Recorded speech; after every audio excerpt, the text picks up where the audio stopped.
Good morning, ladies and gentlemen. We're starting our first keynote session. I'm Vladimir Malaev and I will be chairing the session, which is my great pleasure. It is also my great pleasure to introduce our first keynote speaker, Professor Yanis Tsamardinos, who is a professor at the Computer Science Department of the University of Crete, and at the same time, he serves as a CEO and co-founder of the Chad Bio company, which is a university startup. More extended information about Yanis's achievements and short biography is available at the homepage of our conference website. I will just say that the focus of today's keynote is automated machine learning for knowledge discovery, which is a highly demanded and popping up topic for today and I believe for the next few years. Thank you for coming and thank you for accepting this keynote, Yanis, and the floor is yours. Thank you very much. Let me know if you cannot hear me okay. And also, if you have any questions for clarifying clarifications during the talk, please stop me at any time.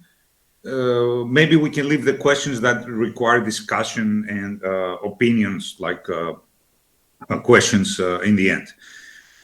First of all, let me thank the organizers for inviting me. I'm very happy and enthusiastic to be here.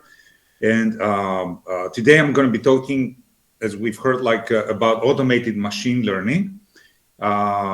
I don't know how many of you are familiar with it, but it is a rising type of technology and also a very hot research field that is emerging now.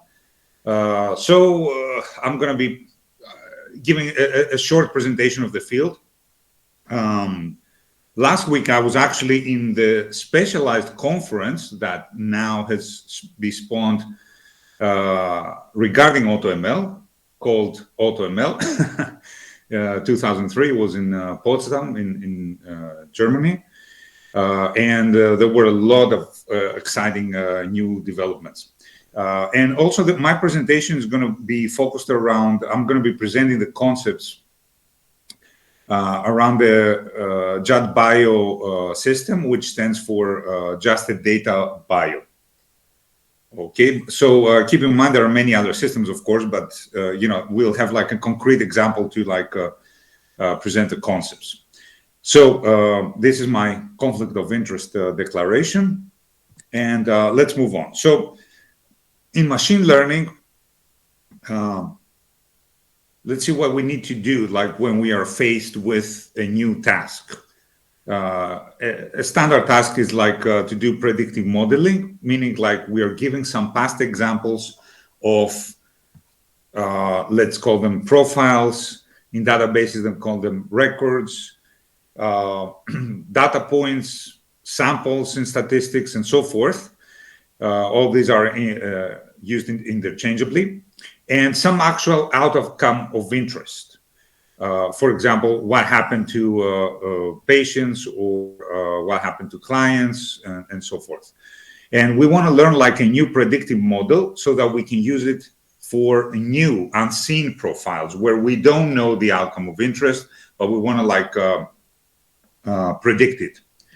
All right, so this type of profiles could be in business, for example, the features of a transaction, the features of clients, features of contracts, features of subscriptions. Features are also called attributes or variables, depending on the field you're coming from. All right, and some typical outcome of interest is to predict, for example, given the features of a transaction, whether it's credible or it's actually fraudulent, given features of clients, whether what's their lifetime value, and so forth. So this is a very general setting. And machine learning is being used for thousands and thousands of this type of tasks. And so apart from the predictive modeling, we need to do feature selection many times, which is to identify what are the features that are jointly predictive. So if we are measuring thousands or hundreds or of features, we would like to reduce their number to the absolute minimum to do the predictions. Why is that? Well, we're going to actually see that in detail, but it does give us information about an insight into the causal mechanisms of the data generation. And of course, this is not the end of our job as a data analyst. Any client or any practitioner, any domain expert would like us to also present them with an estimation of how predictive is the model. Is it close to random guessing, or is it almost perfect and deterministic? So this is what everybody faces in machine learning when they do applied machine learning. I'm going to be using this as an example. This is a data set from Lediger et al. Paper in 2013. They have 70 samples, 70 records in a nice Excel, and they have 504 columns. One column is the ID of the sample, another column is the outcome of the sample, which is in this case whether the subjects had early Alzheimer's or not, that were diagnosed with precise diagnostics. And also 503 features that are measured in the blood, some quantities, molecular quantities in the blood that are called microRNAs. Okay, so we would like to, our task would be to do predictive modeling and be able to predict the diagnosis in a new patient given the measurements in the blood. So up to now, this is what was happening. Some analyst with a PhD and experience, hopefully, would sit down and write code. And this is an actual script from a postdoc of mine that for 2 years was working on a similar problem on lung cancer. Okay, and we finally published the results, and I've given dozens of master's degrees of this sort and related papers. Obviously, this is not efficient, and as computer scientists, we want to automate life and everything, right?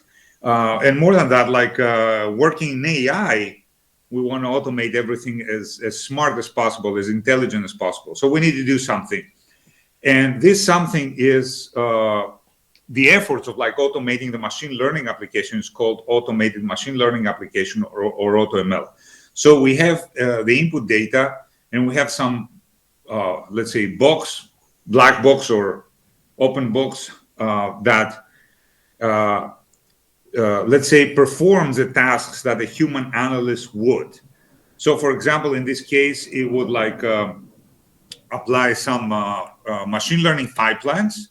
And these machine learning pipelines consist of a feature selection step and a predictive modeling step, trying different algorithms. And also, each algorithm has some hyperparameters that accompany the algorithm. These hyperparameters are set by the user and determine how they determine the behavior of the algorithm, and you need to tune them right if you want to get good results.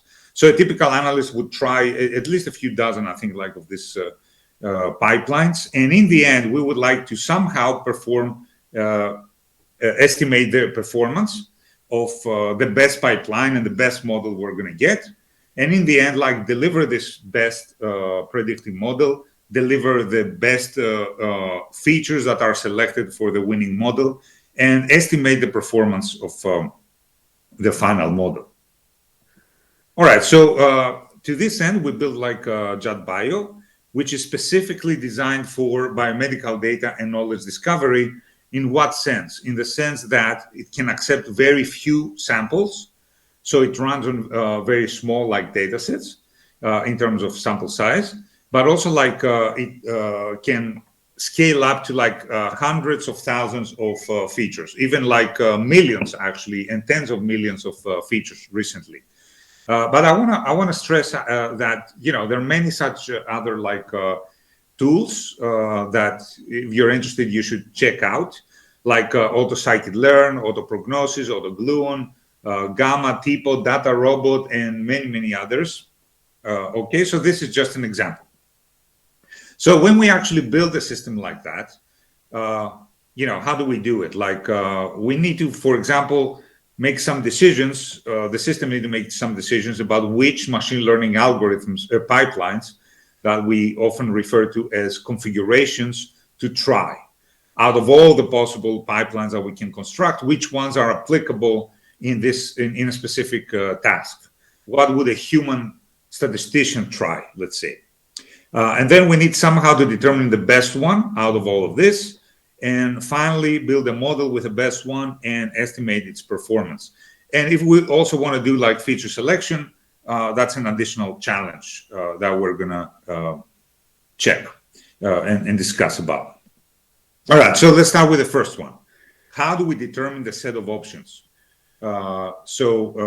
We may have like pipelines that consist of multiple steps. We may have like many algorithms, many choices for each step. And in addition, we have like many choices, infinitely choices, sometimes like for their hyperparameters. And these hyperparameters usually they affect like very much the sensitivity of identifying patterns and correlations. You set them like too high, let's say, and the algorithm is not going to identify patterns where there are patterns. And you set them like too low, and they're going to start identifying patterns that are just like spurious. So you need to tune them right. And when you make a selection for all algorithms and all hyperparameter values, that's like an instantiated pipeline that takes you from the data to a model that we call configuration. So this is some configurations. For example, in each row, there's one configuration that JetBio has generated for a problem. And you can see here the pre-processing algorithm that was used, the feature selection algorithm that was used, the hyperparameters for that algorithm, the predictive algorithm that was used, and the hyperparameters for that. And that's one choices. And all of these like configurations form the configuration space. And so how do we select like what's appropriate for a given problem? We may have like algorithms that don't scale up to the sample size of a given problem. We have algorithms that don't scale up to the feature set size and so forth. So we need to like kind of know what algorithms to apply in each like case and which strategy. So one way to do that is like to represent the existing knowledge, the knowledge of the statistician with good old-fashioned like AI techniques like ontologies and rule-based systems. So here's like one ontology that was created for data mining specifically, and on top of that you can like build some rules about which algorithms to apply depending on the context.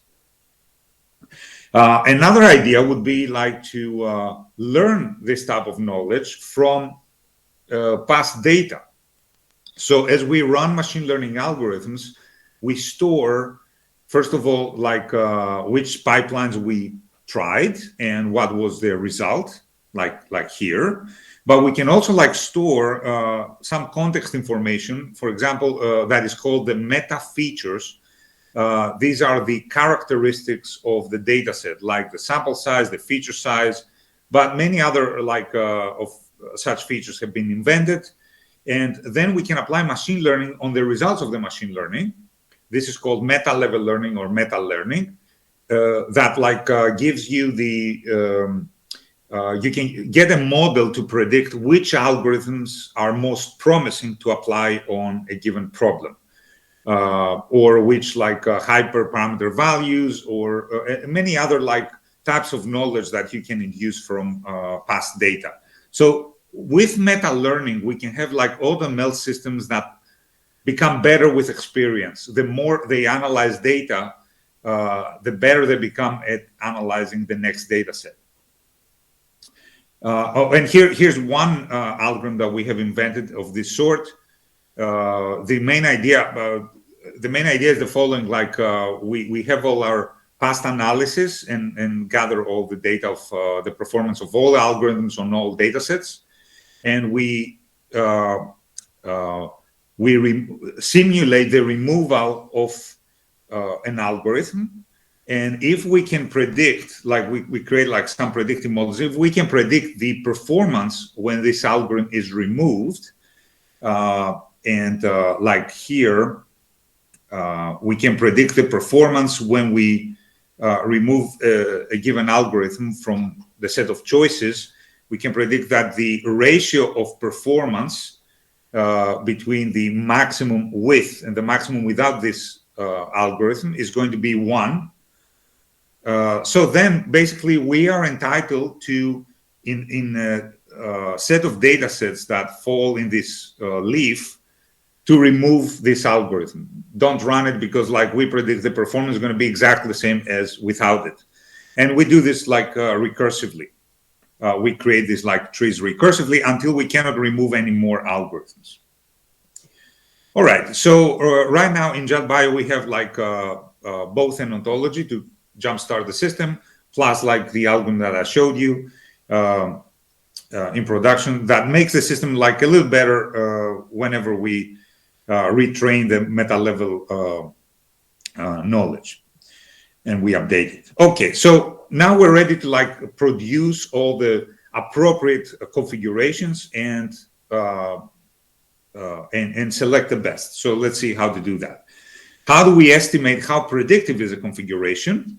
That means the average predictive performance of model instances produced by that configuration. And how do we intelligently search in the space of configurations? So this is the second point here, is called hyperparameter optimization, or HPO. It's a very hot area actually in AutoML, but also in black box optimization. So let's see. Usually what we do to evaluate how good are the models that come out like of a given configuration is to use protocols that are called out of sample estimation protocols. And the main idea is the following: like you hide from the algorithm some of the data, let's call them test data, and you train the algorithms, the pipeline, on only a portion of the data, and then you get predictions for the test data, and you get to see how well the model does. If you do it just once, this is called the holdout protocol. But like if you do it many times and you average out the performances on each like test set, then your estimate is more robust. So this is preferable if you have like smaller data sets. And this is if you do it in a particular type where all these like test sets are equally equal size and they partition the all of your samples, this is called the cross-validation protocol, which I'm sure like anybody who's done some work in machine learning knows about.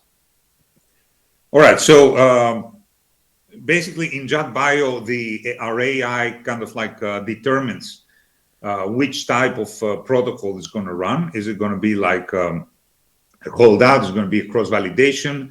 Or are we going to repeat the cross-validation with different partitioning into folds? This is called a repeated cross-validation design. I'm not going to go into details, but we have figured out rules about what to apply in each case, so that like the user doesn't have to know what to do. And these rules depend on not only on the total sample size, but they also depend on how imbalanced is the data set. So if you have like a very rare class, let's say 1 in a million, then even if you have like 10 million samples, then you only have 10 samples of that class, and you should do like a repeated cross-validation. All right, so this is how we are going to evaluate the performance of the models stemming from this, like from each configuration. And then we can start executing configurations. But how do we search in the space of all possible configurations? We can try a simple, what is called a simple grid search. So we basically discretize the hyperparameters, and we try like, let's say we have a hyperparameter between 1 and 10, and we try all values 1, 2, 3, 4, up to 10. And if we have like two hyperparameters like that, you try all combinations and this form a grid. So this is why it's called a grid search. This is a very simple and static heuristic where you predetermine all the configurations that you're going to execute. But there also, we also have like dynamic heuristic rules in the system to stop cross-validation as soon as we figure out that a given configuration is not going to produce a best like model. So we do statistical tests, and if with high probability like that configuration is not going to be the best, we drop it from further like computations. And we can stop the repetitions of cross-validation with different partitioning to false when we see that the confidence intervals of performances don't get reduced. Now, let me also say that there are much smarter like strategies and a lot of research. This is one of the simplest things that you can do in the field of HPO, hyperparameter optimization. Now, I mentioned like configurations as if they're one thing. So one pipeline is cross-validated as one thing. Sometimes, like I've seen people applying the feature selection first on all the data, and then cross-validating only the final model, and this leads to horrible overestimations of performance. I mean, meaning like you can think you have a perfect model with 90, 95, I don't know, area under the curve or something like that, when in fact it's like almost random guessing. So this is very important, like to do correctly so that you don't overfit, you don't overestimate like your performances.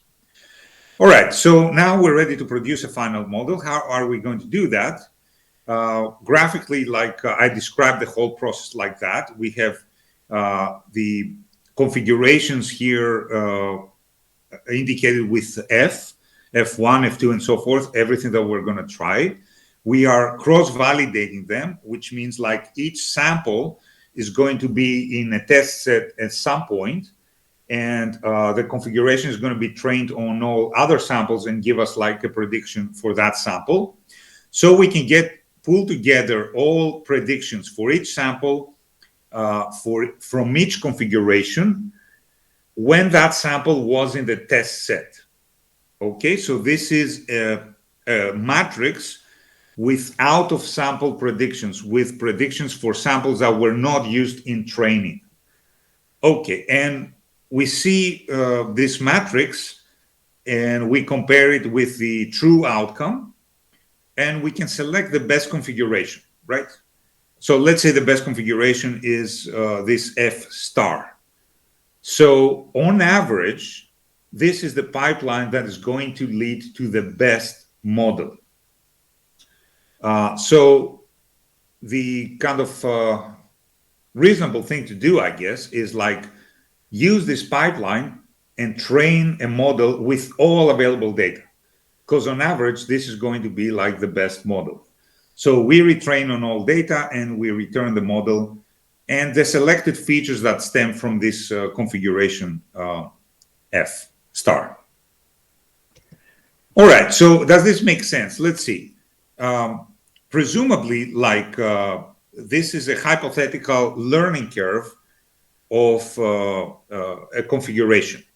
So it produces models when given like a training set of a given data size, sample size. It produces models that lie along this like line.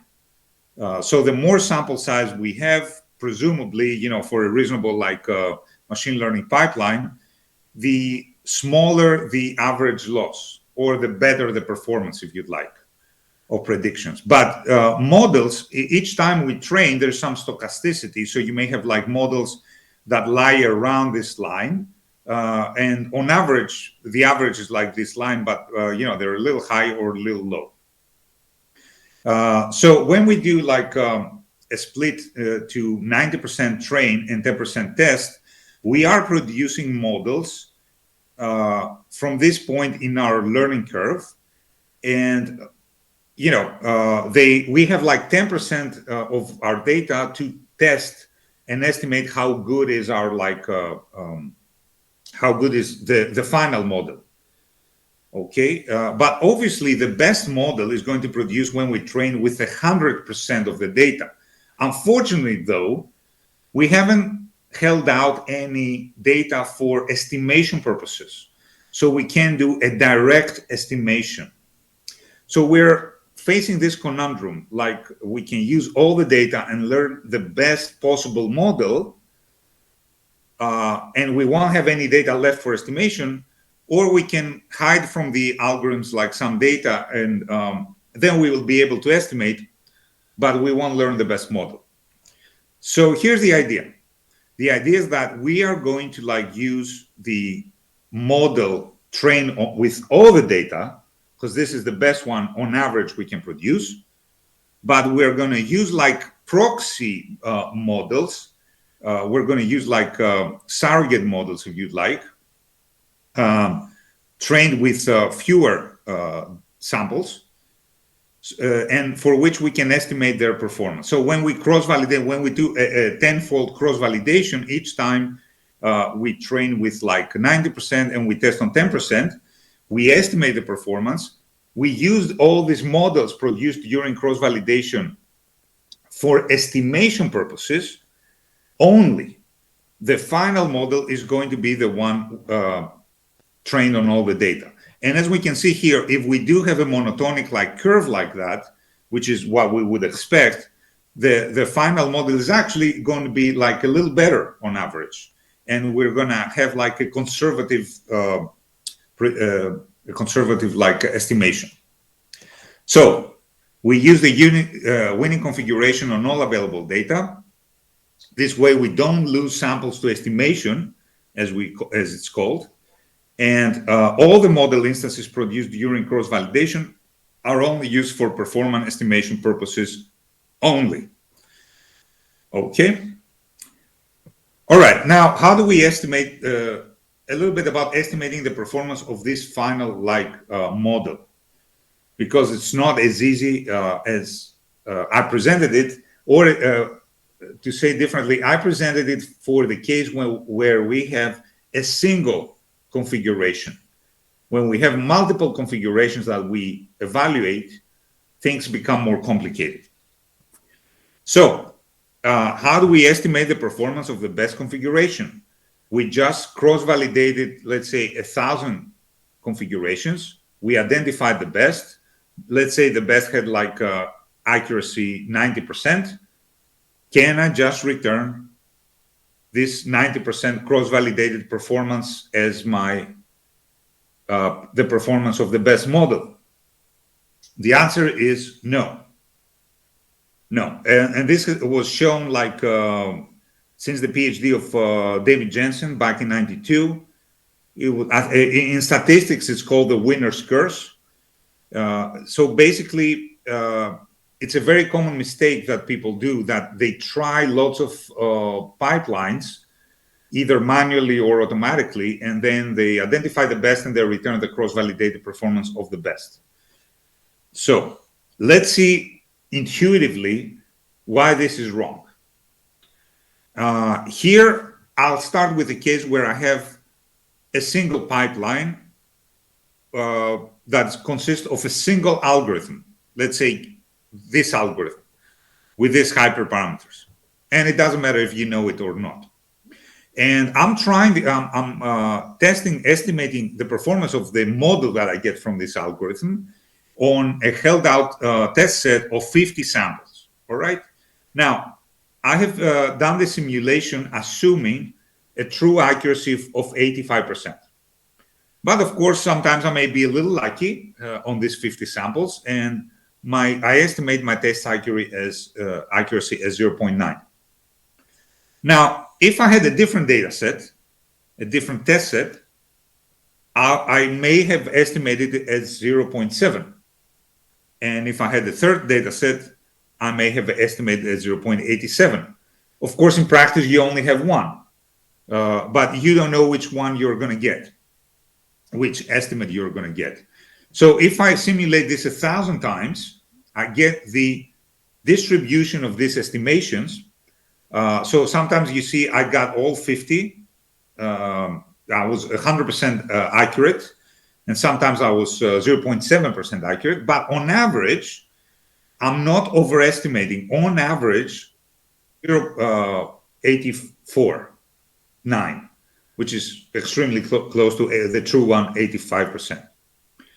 So this is good. When you're actually running a single like machine learning pipeline, everything is as you would expect. Now let's check what happens when you run a lot of pipelines. And mind you, an AutoML tool may run thousands. But here I have a simulation with just eight like configurations, 3 algorithms with different hyperparameters. So in one data set, I may get like 0.9 for the best one. So I return 0.9 for the best one. Now I simulated all of them to have a true accuracy, the same true accuracy of 85%. All right. So you see this actually algorithm, even though the true is 85%, it was very unlucky on this test set. And it didn't get them right as much as it could. It does on average. All right.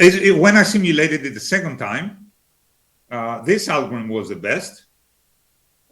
With 95% accuracy, and a third time, and so forth. Now, when you do the simulation like 1,000 times, you get something like this.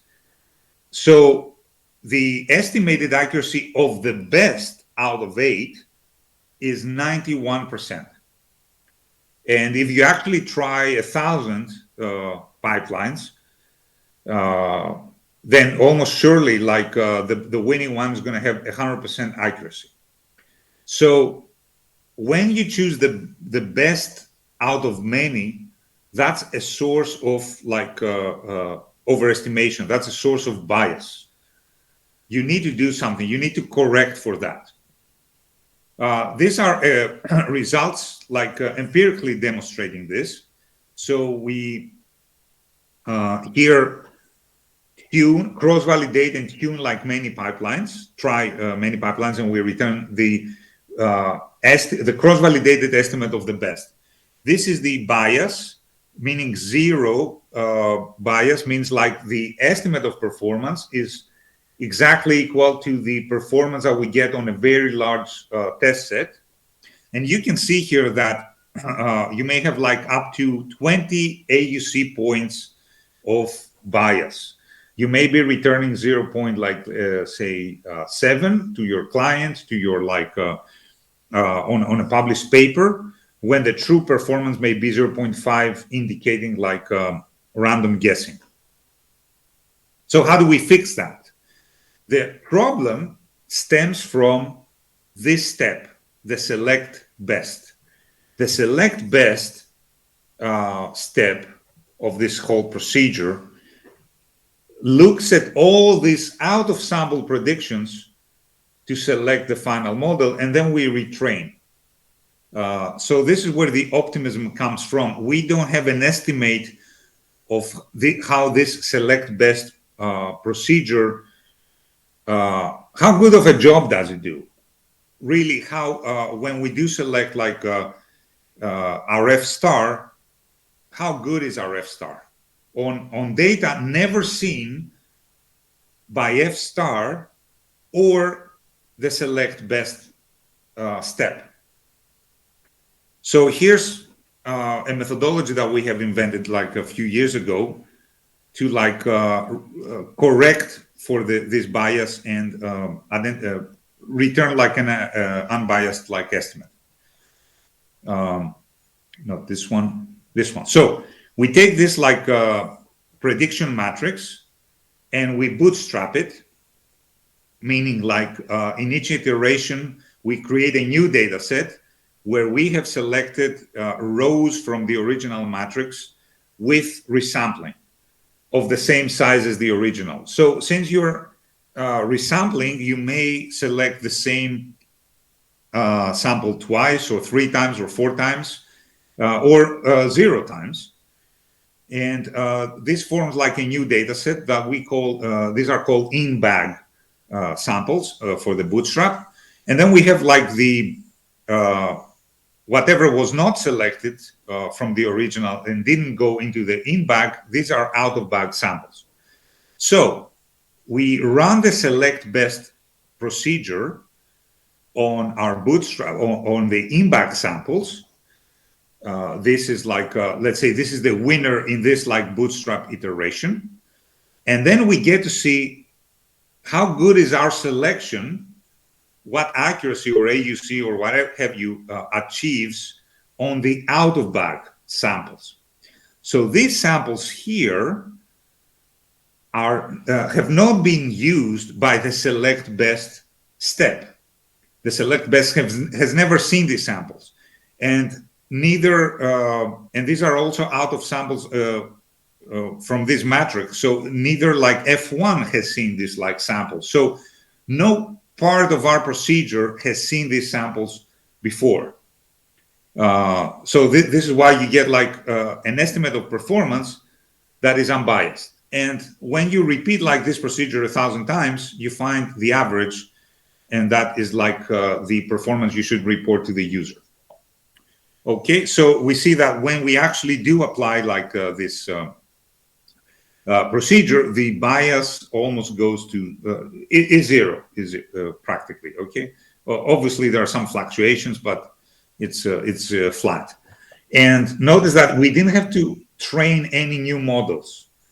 We just do like a simple bootstrapping, and then we select the best like column from a matrix. So it's relatively fast. All right, and you can find all the details like here. We can also use it like to compute confidence intervals, and it supersedes like previous efforts like to do the same thing. All right, so this is how you could like build a very simple like AutoML tool. And now let's go to like enriching it with feature selection and focus on the feature selection step. All right, so basically from our experience, particularly in medicine, biology, and biomedicine, which is like combined types of data, is that a lot of times like domain experts or clients want to they don't need like the predictive model, for example. Like a doctor can diagnose you from a normal examination, let's say, or like looks in the microscope your tissue and determines like that it's cancerous and so forth. But they do care to find out what are the genes that enter a diagnostic model. They're never going to use a diagnostic model, but they want to know like which like molecules kind of like have this information. So feature selection is often like the primary task in many applications. And because people think intuitively that it does give information about the causal mechanisms that are related to the outcome. And this is true. Actually, there is theory that relates the feature selection problem to the underlying causal network. Okay, so let's define the feature selection problem first. I'll define like two similar problems. One is two versions of the problem, the single feature selection and the multiple feature selection. By far, like the single feature selection is what you encounter in the literature. And that's like defined as finding a minimal set of features that collectively, jointly carry all the information for optimal prediction. So minimality, we throw away irrelevant, we throw away redundancy. Collectively, we don't examine each feature by itself, but as a group. And optimally, optimal predictions means like we can get like they carry all the information. We don't lose any information for predictions. So, for example, we may have like this tabular data, and it could be the case that the solution to the feature selection problem is just these two features. Okay, but there may be many such features, feature sets. I'm sorry. So the multiple feature selection problem is to find all such sets. There could be like another one, like this one, for example, these two features that also lead to an optimal model. Now, multiple feature selection is quite important because for knowledge discovery, because single feature selection may be misleading. You go to the biologist, you go to the doctor, and you say that, look at these two genes, that's all you need. But there very well could be the case that there's another set of two genes and another set of two genes that are equally good, right? So single selection may suffice for predictive purposes. You will get the optimal predictive model. And if all you care about is prediction, that's fine. But multiple feature selection is required for knowledge discovery. Otherwise, as I said, like you may be misleading people. Okay, so the way we define like formally feature selection is like to with a concept of conditional independence. So this is the mathematical definition, and this is the notation where I denote that X is independent of Y given Z, given a set of features Z. So for example, if I put in my model a bunch of features Z, then another feature X doesn't give me information for feature Y, for my outcome, let's say. So now I can define like a taxonomy of feature types, so we can better understand like feature selection. So there are 4 types of features at any given problem for any given outcome P. There are features X that provide no information for T in all contexts, meaning no matter what you select in your model, they are always independent of your target. They give you no information, no additional value to predict your target once you select Z for any Z. So we call them irrelevant. You can safely throw them away. Now, there may be some X's that belong in all solutions. And also, by the way, like in the causal discovery literature, the solutions are called Markov boundaries. So you may have like X's that belong in all solutions. So you absolutely need them in any feature set that leads to an optimal model. So let's call them indispensable. Now, you may have some X's that belong in some solutions, but not in others. So that means that they do carry important information. You need them like to build that information to build like an optimal model, but you could replace them perhaps with other features that carry the same information and get another solution. So let's call these like replaceable features. Okay. And finally, we have features that are in no optimal feature set, in no Markov boundary. So that means like if you, they give you information about the target, they give you information about the outcome, but with a careful selection of other features, they become redundant. So the multiple feature selection set should tell you that you should throw away identify the irrelevant, identify the redundant, and identify which features are indispensable and which features are replaceable and with what they are replaceable. Okay, so if A and B can replace each other in an optimal model, we can also call them informationally equivalent with respect to this outcome. And when you have like several informationally equivalent like features, they form a set of equivalent features. So this set, for example, A can replace B, B can replace C, and so forth, and still get an optimal model. Now, this is a special type of informational equivalence, a one-to-one, but you could conceivably have a higher order equivalencies where the set of A, B features is equivalent with a set of like 3 features, right? And this more complicated case is handled in this paper that we see below. All right, now, having said all that, we can understand certain like phenomena that analysts have observed like when they do feature selection. And one of them is that feature selection may be unstable. So you do a cross-validation, and sometimes some features are selected, some other times like some other features are selected in different folds. So now it's easier to understand why.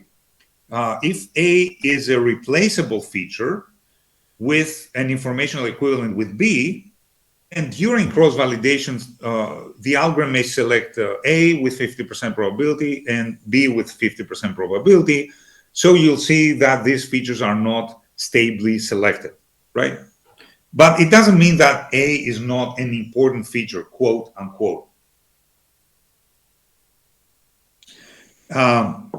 Also, for those of you who use like feature importance using, for example, random forests, if you have A in the dataset by itself and you get importance of 50, let's say, when you include like an informational equivalent feature or another, let's say B, this importance is going to be distributed to all the informational equivalent features.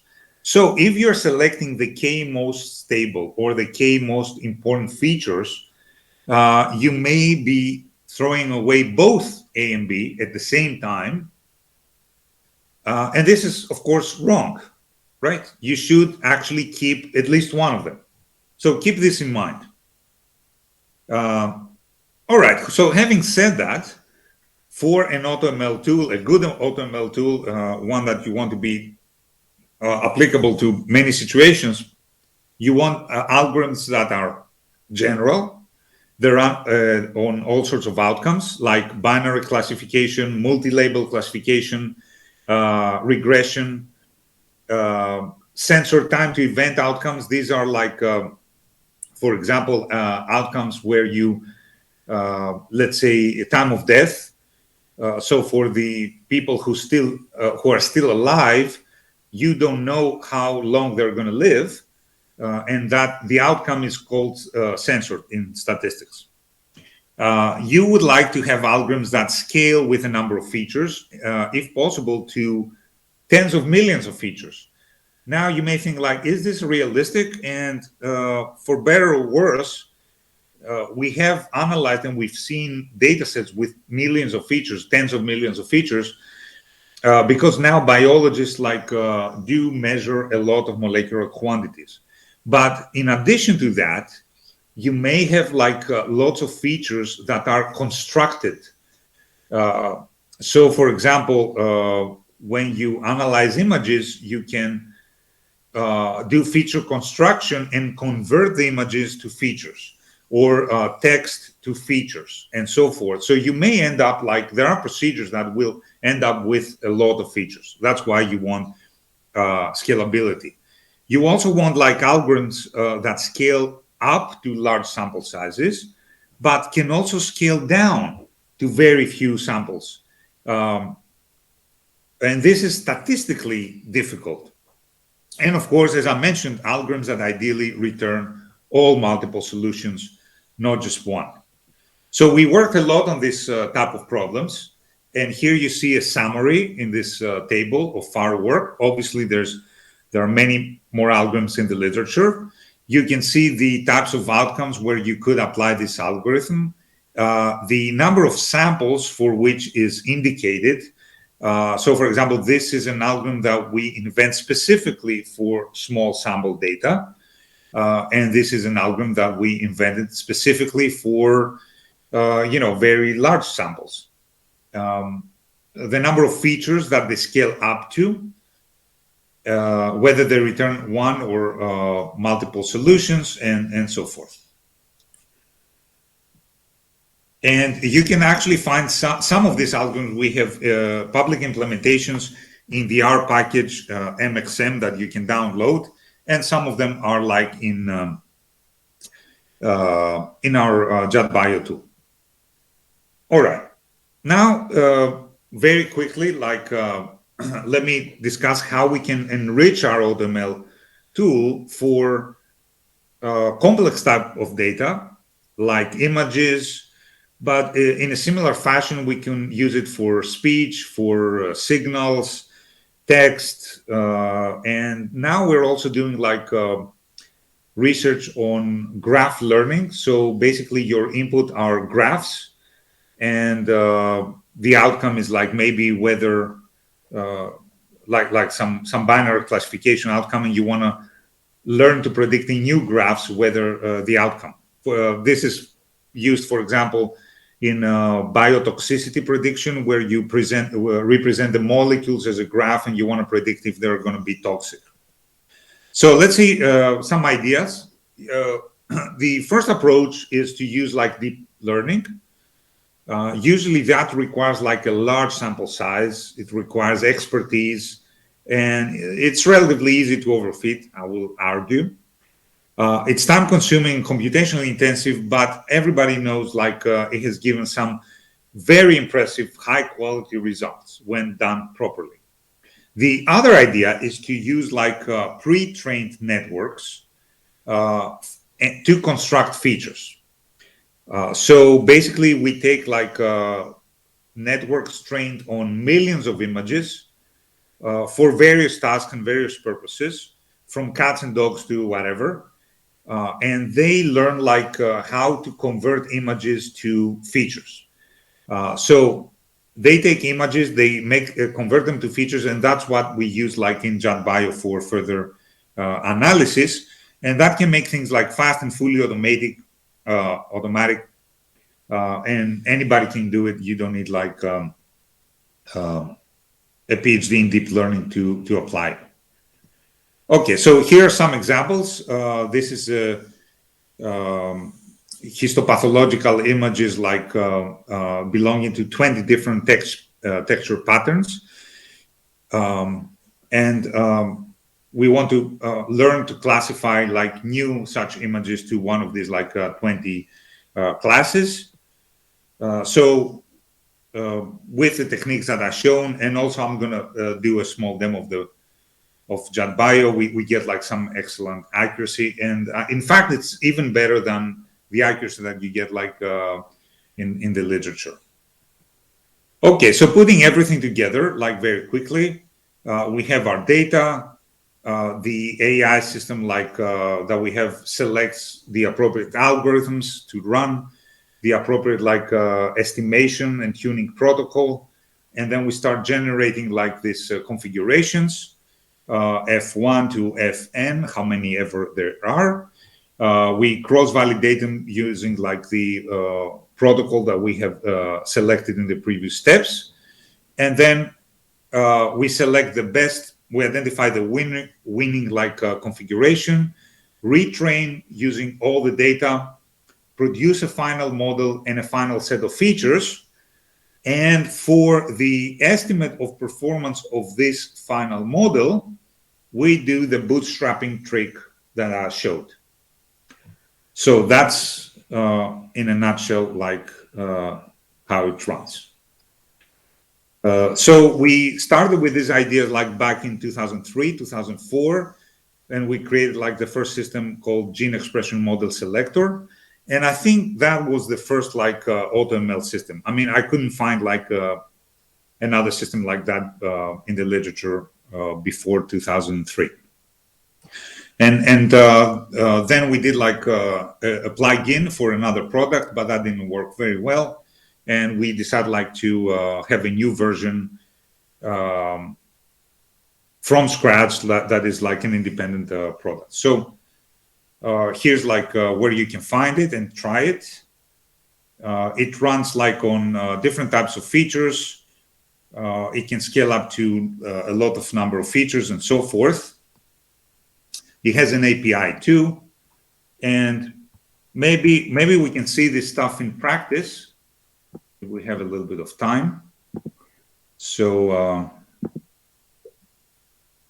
let's see. So this is the system. This is my dashboard where I can see like my projects, how many data sets I have, how many analyses have I performed, and so forth. So let me just like create a new project.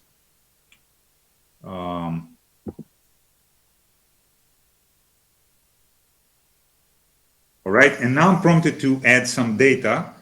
The data that I'm going to add is the data set that I described from Alzheimer's. It's this one. It has like 70 rows. You can see here the outcome. Some are Alzheimer's, some are controls. And this column is the ID of the sample. And then we have 500 columns with 503 columns with microRNAs. These are all public data and published. So let's see.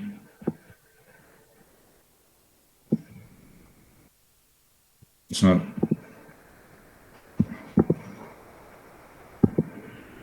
All right. By the way, like we have also connected it to a data repository that we have created called BioDataOM that has like at least 5,000 data sets from the public domain.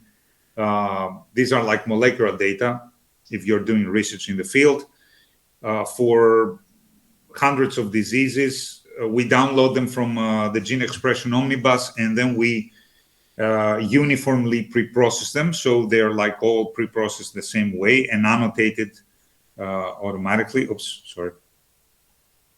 But yeah, here I'm gonna just like upload a new data set.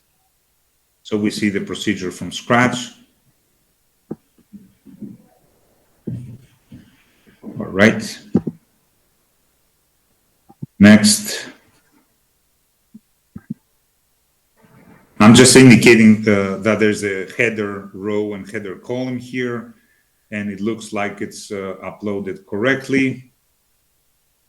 Now, what the system does is next is annotate automatically all the features that you have uploaded. So the first feature is annotated, the diagnosis as categorical, and the rest are annotated as numerical. I see here only the first 5. I can scroll left or right and see the other ones. And when I mean, obviously I can change the annotation by hand, you know, but everything looks good, so I can continue and store it like in my project.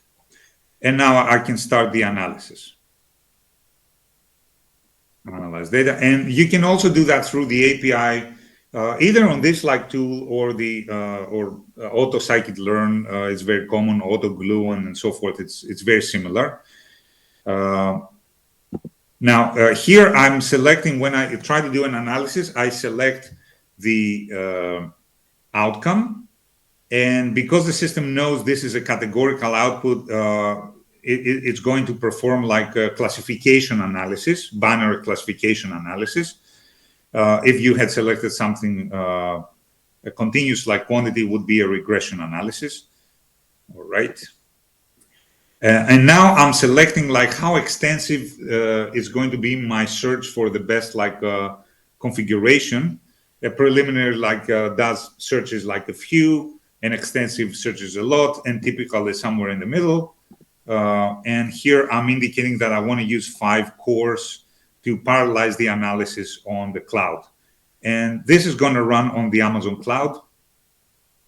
It's actually now, the job has been submitted and runs like on 5 cores. And I can go for a coffee and come back like and see the results, or I can like actually monitor the execution. So here you can see that it decided to run about 600 configurations. It's repeating the cross-validation. It's going to repeat it 20 times, but it may decide like to abort like earlier if there's no much progress. This is like the number of models that are trained so far.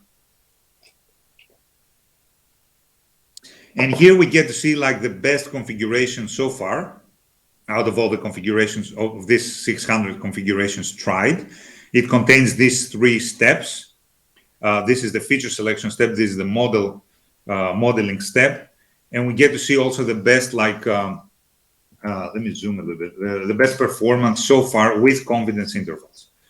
So this is actually going to take like maybe another minute or so. As you can see at this point, it kind of like the heuristics that we have for stopping the repetitions of cross-validation like kicked in, and it decided like I'm not making much progress with the best model or the shrinking down the confidence intervals here, so no need to like do further cross-validations.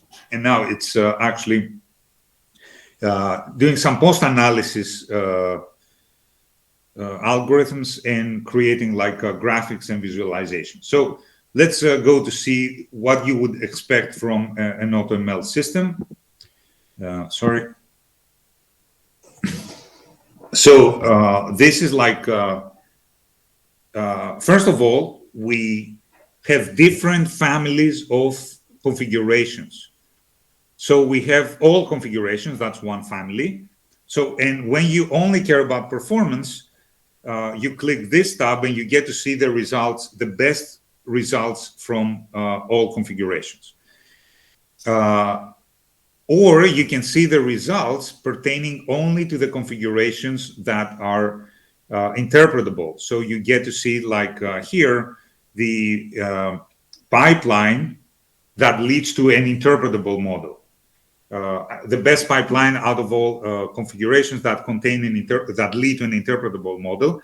And by interpretable, I mean like a model that is either linear or a decision tree, something that a human can understand. Here are the best results from pipelines that enforce feature selection and so forth. And here, like basically, the results are the same as the best model overall. So for best, when we care only about performance, this is the best pipeline. We get to see the AUC of this best pipeline, which is 0.97. This is the unadjusted estimate when we don't do the bootstraps, the bootstrap technique that I presented to you. And as you can see, like this is a little lower, and this is an overestimation in general. This is the ROC curve that shows us all the trade-offs that the model can achieve for false positive rate, between false positive rates and true positive rate. So you can operate on any given point here by setting the threshold of classification. Let me explain. So I hover over here, and we see that for threshold 0.31, if we classify as someone having Alzheimer's, when the model tells us that his or her probability for Alzheimer's is larger than 0.31, then we achieve a true positive rate of 0.96 and a false positive rate of 0.24.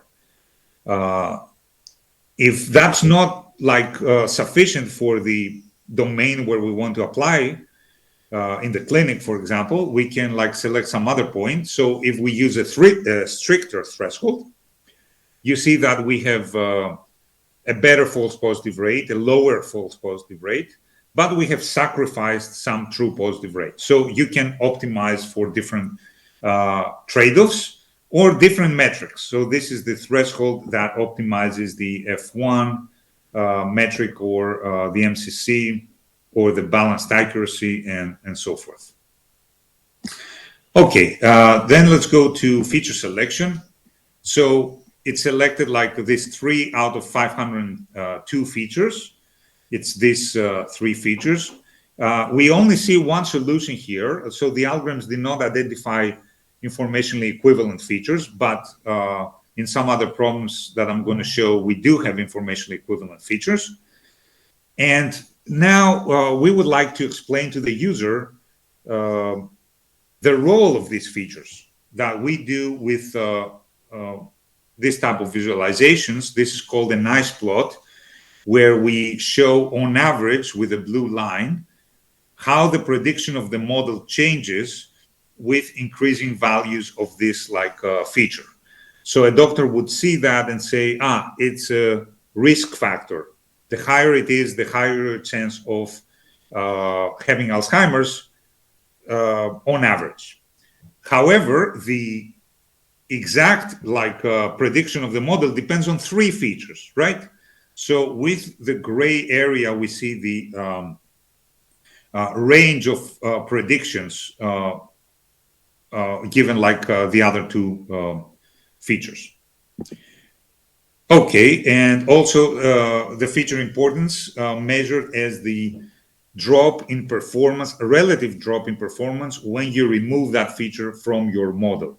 So basically, this feature, an analyst may decide not to include this feature in the model because it may be too hard to measure or too costly to measure because it doesn't add too much in performance. And some other visualizations like the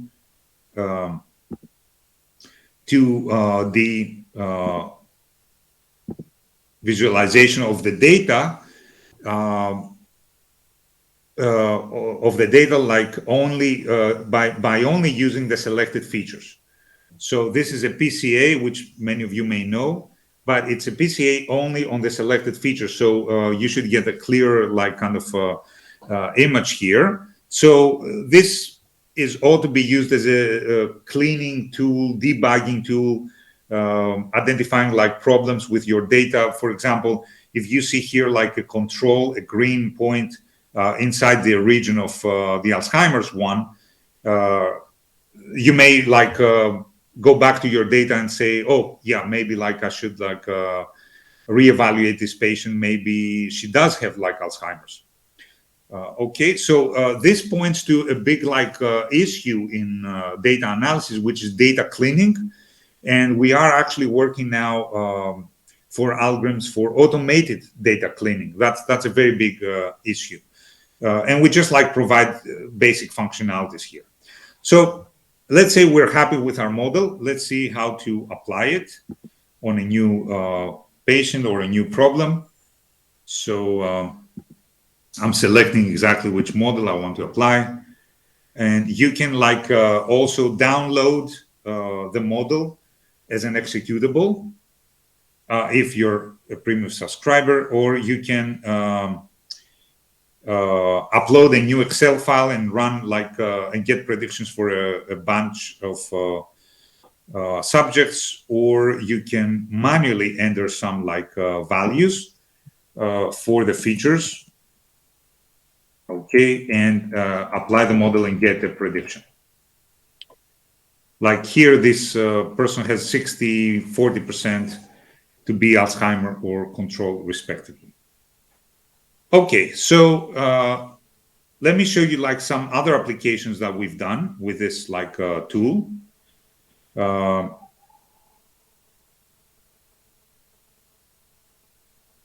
So here's a recent example from predicting COVID severity. It was published in Scientific Reports last year. And in this case, out of 35,000 features, the feature selection algorithms identified just 18 that you need for an optimal model, with almost perfect classification to non-severe COVID or severe. Severe meaning you'll end up in the ICU. Okay, and you see the two solutions, they're exactly the same. They contain exactly the same features. Let me have the pointer. Except for feature 16, where you can substitute this gene for that gene, for the measurements of that gene, and still end up with an optimal model.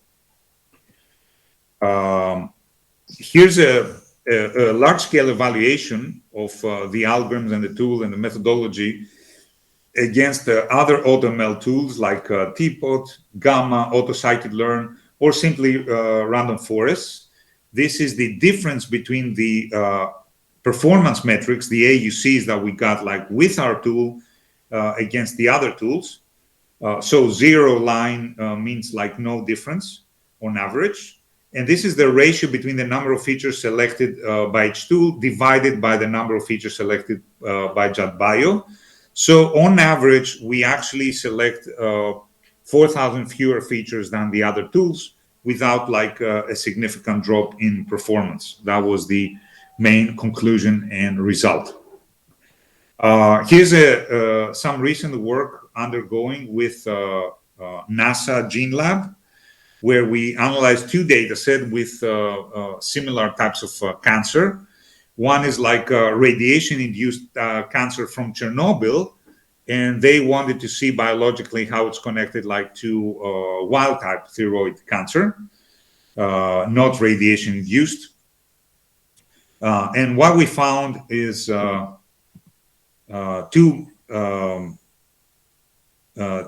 two sets of 4 genes in each case, leading to almost perfect AUCs and perfect performances. And when they plotted all these 8 genes that are involved in the solutions of the feature selection and connected them with what we know from the literature, like created these little graphs, and it made perfect sense like to the biologists. But I'm not like an expert in thyroid cancer, so I cannot tell you more about that. All right, then this is another example where we show scalability to millions of genetic markers.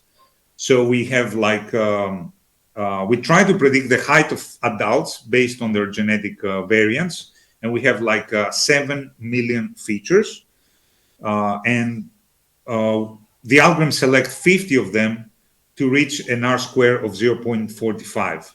The best achieved on this data set is 0.53, but that uses a lot of like prior knowledge regarding which genetic variants are related to height from many different prior studies. So we show scalability to millions of features without like overfitting and without like and de novo like discovery. And similarly, we analyze like other genetic genome-wide association study data with millions of like genetic variants on different like diseases as the outcome. And you see we get like much better performance with just a few like features selected rather than the predictive performance that you get from standard GWAS analysis, where they select the genetic variants with univariate tests just by looking one at a time by itself. So this shows how machine learning by using like combined the combination of like creating multivariate like models can really improve performance. This is probably the example that I have here with the largest number of features. This is a collaboration with Ljubljana University. They have 3,500 samples from human subjects, and where they measure, they take samples from their intestines, and they measure like the microbiome species that you find in their intestines and their abundances, ending up with like 12 million features. And these samples were taken from 17 different like types of diseases. And we see that the average AUC was pretty good using just 100 of features out of these like 12 million. Finally, like we have some discoveries that were made from commercial entities. They're proprietary. I don't even know which are these molecules, but they're actually now entering the preclinical phase of drug discovery. Okay, now I don't think I have too much time, like because I want to leave some time for questions. I just want to very quickly say that we are working on automating causal discovery. and identifying like not just the best predictive model, but identifying the best causal network that captures the causalities in your data. So this is a type of a causal model where the edges like denote direct causation. And we obviously don't know, like in any application, the real causalities. We just have data, and we would like to induce, if possible, the best causal model that explains our data. And this has like direct, the theory of causality has direct like connections to feature selection, which I'm not gonna go to. We have applied this to 5G telecommunication network data, as you can see the resulting graphs here. And moving on to automated causal discovery, we have many algorithms in the literature that can discover like causal networks, but it is an unsupervised problem. So how do you select the best network out of many, the best causal model out of many? The typical tricks of cross-validation are not directly applicable because, you don't have the ground truth. So, but we have converted the problem. So causal discovery is an unsupervised machine learning task, but we have like techniques, that we use like to convert the problem to supervised problem and select the best. And now based on that, we are moving on to libraries for automated causal discovery. And this is what we used in the preliminary results. So this network actually was the best found out of trying many different algorithms. Okay.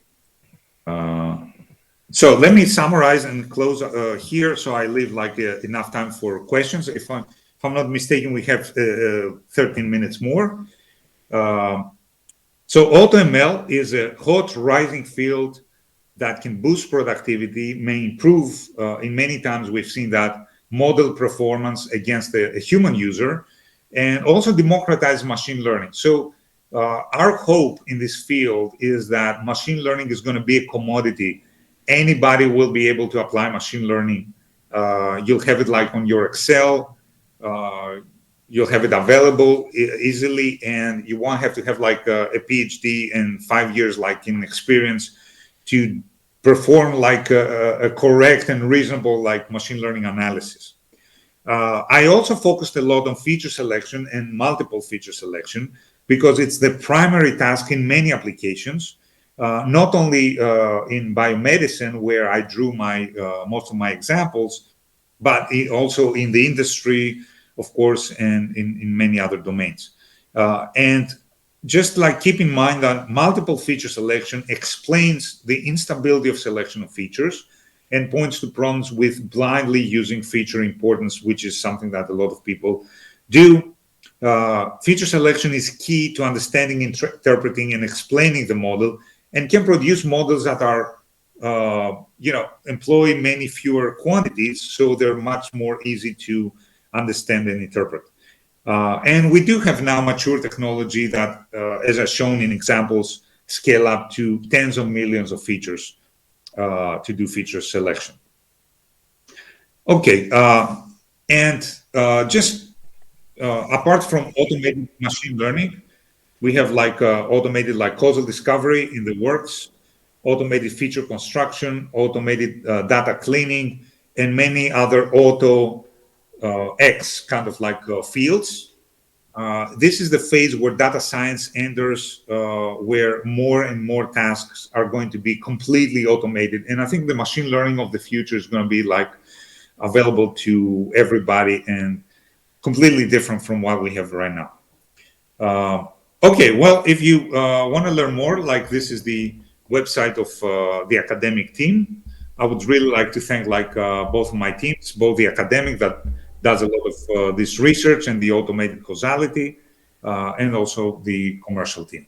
So with that, like I'll stop and take your questions. Thank you very much, Yanis.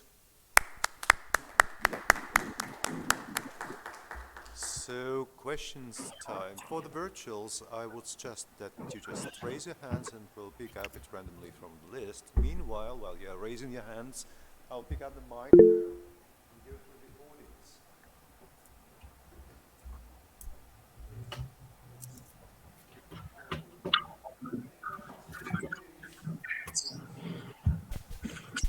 Any questions from the audience? Okay, to kickstart it, I just have a bunch of.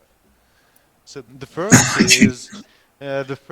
is about. Can you hear me well, by the way, Yanni? Yeah, Okay. sure. The first is business oriented. As far as I understand, JetBeer is a business solution which is more or less commercial.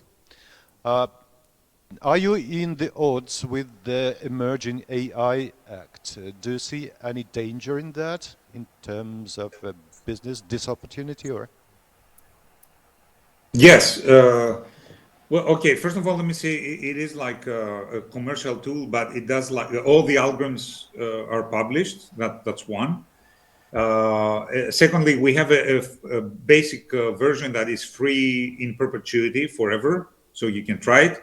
And if you do like research and you contact us, like we'll be happy like to offer it like free for research. Now, are we at odds like with the? Do I see any dangers like from the use of JetBio? Not really. You know, like we're not like ChatGPT where. Um, we may produce like text that is inflammatory or racist or prompt someone to commit suicide or something like that. So it has a limited scope. You have data and you create like a predictive model, and that's it. And it's hard to see like any super big dangers, like immediate dangers from its use. However, I do see some dangers with overusing it, let's say, and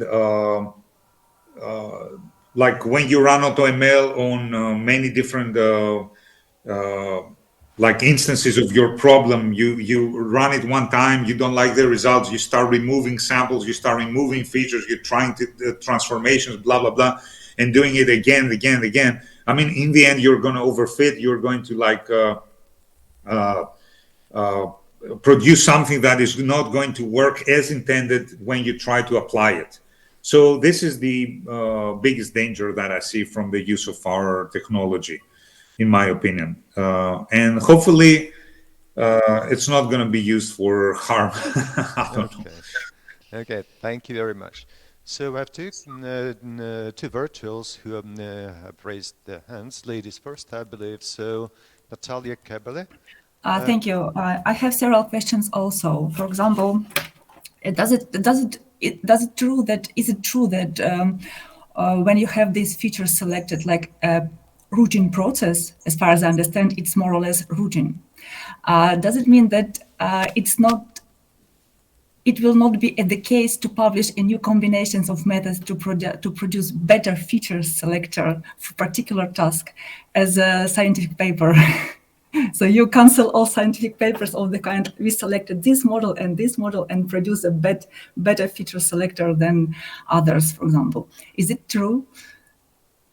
No, I'm sorry. So is the question, do I understand correctly? Is the question that whether we solved completely the feature selection problem and nobody else can publish anymore and that's it? Is Right. that the question? Right. No. By any means, like we have not solved the feature selection problem. In fact, like we are doing research in feature selection now ourselves to come up with even better algorithms. One thing that you learn when you do AutoML is that there's no one size fits all algorithm. So you have plenty of algorithms for any given task: modeling, feature selection, imputation, whatever, pre-processing, transformations, and different algorithms are better at different tasks. So there's no best feature selection algorithm for all tasks. What we do in AutoML is we develop feature selections that are good for a specific types of data, let's say low sample size or big, large number of features or what have you, and then you try all these algorithms like at any given problem, and you select the best. So Okay, so if you're doing like work in feature selection, you're still in business. It's okay. You can publish, but it would this be is nice. important. No, Yes. no, stop, please. I still have a queue, and you'll Yeah. please reserve your next question to the next circle. Yeah. So, Vitaly Sure. Korbets. Vitaly Korbets. Thank you. Thank you for your interesting presentation and very fruitful elaboration of all your research. I would like to ask you two questions, if possible. Wow. The first one, which criteria did you use to reveal of winning configuration for your predicting model? And Yes. And second one, which one from the machine learning algorithms give you, as a rule, best predictive results than other ones? Okay, so the criterion, like let's say when we do like binary classification, we select by default the configuration that has the best AUC on average. Okay, and but the user can change that and say, I want to optimize for F1 or MCC or balanced accuracy or what have you. So for regression is the R squared. For time to event analysis is the concordance index. These are the metrics that we optimize by default. The user can change them. The second question was sorry, what was the second question? Which model I normally can gives the repeat. best performance? Yes, of course. Which one from the machine learning algorithms give you, as a rule, the best predictive results than other ones?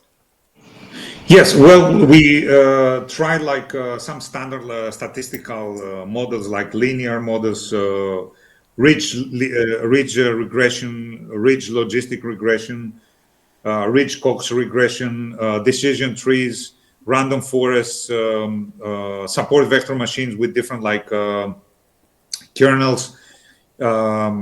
Usually it's like either like a random forest or a support vector machine with some nonlinear kernel, like Gaussian kernel, that gives the best performance. But that depends on the application, of course. And by the way, there's a very nice like paper in JMLR where they do a massive evaluation of different like classifiers, like hundreds of data sets, and they end up with a conclusion that random forests and support vector machines, if you tune them right, you usually have the best performance, which is exactly what we've seen in our case. And if it's possible, thank you so much. These models, they have very good predictive results. And what's about interpretability of these results using these methods? It's so very good or not so, maybe? Well, a Gaussian support vector machine is not going to be interpretable, I think. But at the very least, if you've done like a feature selection and you have selected like 3-4 features, at the very least, you know that these are the features that I should be looking at, right? And as I showed, like we also have the best model. We also report the best model out of the interpretable ones, which are linear models and decision trees. So you can juxtapose, do I really need a complicated non-linear model to achieve highest performance, or can I go by with a simple linear model even with a small drop in performance? So you get the trade-off, how much performance you lose when you go with the interpretable model this way. Thank you so much. Thank you. Natalia, your turn. Well, actually, the question is, how can, for example, I access JADBio, and what are the requirements? Well, there are no requirements. You just go like to the webpage. Well, I'll show you like. Just go to the webpage, you get an account. That's it. I can add to this the is answer. for two. We have recorded this presentation and talk, so you can go through the video on the YouTube channel of Victory and pick up all the links from there. Okay. I think the presentations will also be publicly available, linked to the program. Sure. So jatbio.com, and you sign up and you get an account. Okay. And there is an access again, to... like if it's for research project, then yeah, we can discuss about like a free version if it's not for commercial use. Mm-hmm. Okay. Anything else, Natalia? I would like just to know what is the main benefit of using exactly JatBio, sorry, over other tools. What is the benefit of using these? Yeah, sure. First of all, there are many other tools, so each one has their pros and cons. JatBio specifically is meant for like low sample data, you know, which you encounter often in biomedicine, and also high dimensional data. So some of the other tools won't even able to run a problem with low sample data.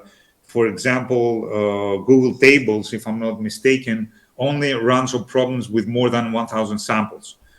Okay, and we often like encounter problems with less than 50, for example. Or some other tools like because the feature importance is if you feed them with like 12 million features, they're gonna like crash and burn. Okay, so these are some main benefits. Also, we can analyze datasets with time to event outcomes, like perform survival analysis. That is, these are outcomes you encounter like in medicine a lot, but also when you analyze time to customer attrition in the industry, time to an accident, time to a machine failure. All of these are examples of censored outcomes. And I've seen people not treating them as censored outcomes, which is a big mistake. And you end up like with all sorts of methodological problems if you don't do it right. I see. Okay, thank you. So, I would also like to have this presentation as a file, if it's possible to share the file itself. Sure, I can send a Just link to be like, able the to check and presentation. return back to some slides. yeah, Thank you. we'll take care about that. Thank Yes. you. Unfortunately, there is a question from the audience, please. Thank you for your speech. I have a question about the AutoML. It seems Sure. to be the expensive technique because we have to run multiple models instead of single one. Is this a problem in the industry? Is it the problem that we have to run many models? First of all, like a human analyst is also going to run multiple models. Like if you are seriously working on a project for months, you know you're not gonna deliver to your boss like the first model you're gonna find, right? You're gonna try to find the best. So humans do this anyways manually. An AutoML tool does it systematically. It contains knowledge from prior, like the meta level knowledge from prior analysis, which algorithms to run and how. It contains like heuristics when to drop like further computations. So I would argue that it's in fact like much faster. It parallelizes like this execution and so forth. And usually what we have found like in academia, but also like in the industry, is that computation time is much cheaper than programmers' time and experts' time. So if you're saving like a week from of programming, it's okay like to have like the computer run for a week rather than the analyst like programming a new solution, right? And in many of these cases, especially in biomedicine, they have been like gathering the data for years. They may be like super expensive data on genetically engineered mice and rare cancers and expensive treatments. So they care, they don't mind like of a week of computational time. But as you've seen, like most problems run pretty fast. Like the analysis that I did live, it was live. It took like 3 minutes, right? With 500 features. So, and it created like 14, I think 20,000 like models. So I don't think that's a big problem. Okay, thank you very much. More question? One very last and very quick question, please. No? Yanis, thank you very Yes. much for your inspiring talk. That was a real pleasure. Thank you. Thank you for having me. Yeah, that was a real value and real achievement for the conference to have you on board. So thank you very much. This closes our session. And unfortunately, I can't invite you for a coffee break right here, but I believe you'll grab your coffee down there. Next time, I hope I'll be there. By the way, I saw some hand raising. I mean, I don't know if we have. Was there? More hands? Did I see right? Not really. Not really. Okay. Okay. All right. Well, hopefully, I'll see you like in person, like in the years to come. Yeah, sure. Either on this conference or some may other definitely conference. happen, yeah. Okay. Keep in touch. Cheers. Thanks for inviting me. Thanks. Bye. Bye. Thanks for Bye-bye. joining us. Goodbye. Mhm. Stop recording, please. Stop the session.